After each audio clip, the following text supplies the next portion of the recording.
Hello, je suis Faisal Afidi, formateur et coach en développement personnel. Est-ce que tu as déjà eu l'impression qu'il y a des tâches sur ta to-do list qui sont restées pendant des mois et tu ne fais jamais rien pour les exécuter? Et bien, si c'est le cas, sache que tu es tombé dans la confusion de tâches et de projets. C'est une idée qui est largement développée dans le livre de David Allen, S'organiser pour réussir, lors de l'exposé de sa méthode de GTD, Getting Things Done. Il explique en fait que nous faisons souvent la confusion entre tâches et projets. Alors, c'est quoi la différence? En fait, une tâche, c'est une action qui est indivisible, qui est exécutée et qui, une fois faite, elle répond à la réponse oui et non, c'est-à-dire faite ou pas faite. Un projet est en fait un résultat qui nécessite deux actions au plus. Donc c'est un résultat qui nécessite deux actions au plus. Donc il ne peut pas être fait ou pas fait qu'après avoir exécuté plusieurs actions. Donc cela nous amène des fois à noter sur notre to-do list des titres de projets au lieu de noter des tâches précises. Je donne un exemple très simple. Parfois, on note sur notre to-do list faire du sport. Alors que pour faire du sport, il y a plusieurs actions à mener. Si tu n'es pas déjà inscrit dans une salle, donc il va falloir aller dans une salle, la voir, parce que c'est là où tu vas venir faire du sport, prendre la brochure et visiter une autre. Une fois décidé par rapport à la salle, donc tu as besoin peut-être d'acheter des vêtements si ça fait longtemps que tu n'as pas fait de sport.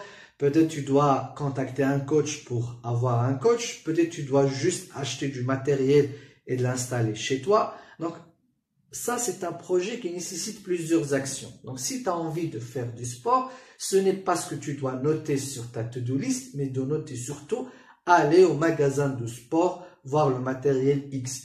Ou aller à la salle Y pour voir les prix, consulter les prix et voir la salle. Aller sur le site de tel coach ou de telle salle pour voir comment c'est et avoir une idée. Donc ça, c'est la première tâche. Une fois faite, on passe sur ta to-do list à la tâche suivante. Aller acheter des espadrilles ou aller acheter des vêtements de sport. Faites. Troisième, notez le programme, parce qu'après, ce n'est plus une tâche, c'est des rendez-vous sur ton agenda. Notez le programme de mes cours de sport sur mon agenda.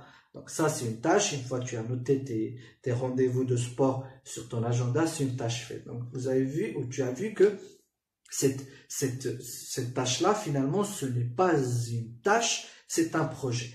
Pareil, rédiger le rapport X, c'est pas une tâche, c'est un projet. Pourquoi? Parce que souvent, rédiger un tel rapport, il faut faire un premier draft, l'envoyer, avoir du retour, corriger, alimenter, ensuite faire de l'édition, ensuite faire peut-être une dernière correction, et ensuite livrer le rapport. Et donc ça fait déjà plusieurs tâches. Et donc ce que tu devrais noter sur ton agenda, sur ta to-do list surtout, pas dans l'agenda mais dans la to-do list, c'est de noter, écrire le premier draft du projet X. Une fois c'est fait, envoyer le draft pour retour ou pour correction. C'est fait, corriger ou correction finale du rapport ou du draft X. C'est fait, édition, mise en page, c'est fait, envoi du rapport, c'est fait. Donc, plus tu as un projet qui comporte plus de tâches, plus tu risques de ne pas les exécuter s'ils sont notés sous forme de titre de projet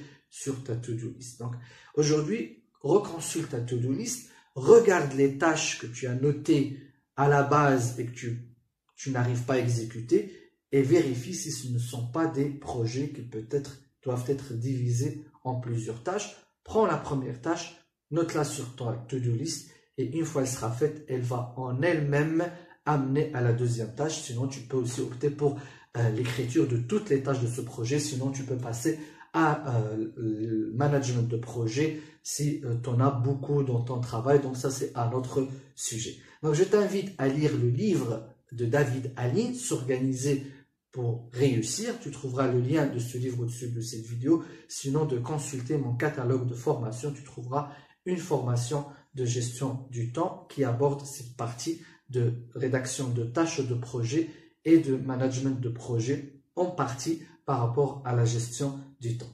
Sinon, je t'invite à t'inscrire à ma newsletter pour recevoir mes nouveautés au quotidien et ensuite de t'abonner à ma chaîne YouTube pour recevoir les nouvelles vidéos et de mettre un like si tu apprécies ce que je viens de t'expliquer. Et je te donne rendez-vous à la prochaine vidéo. Ciao, ciao!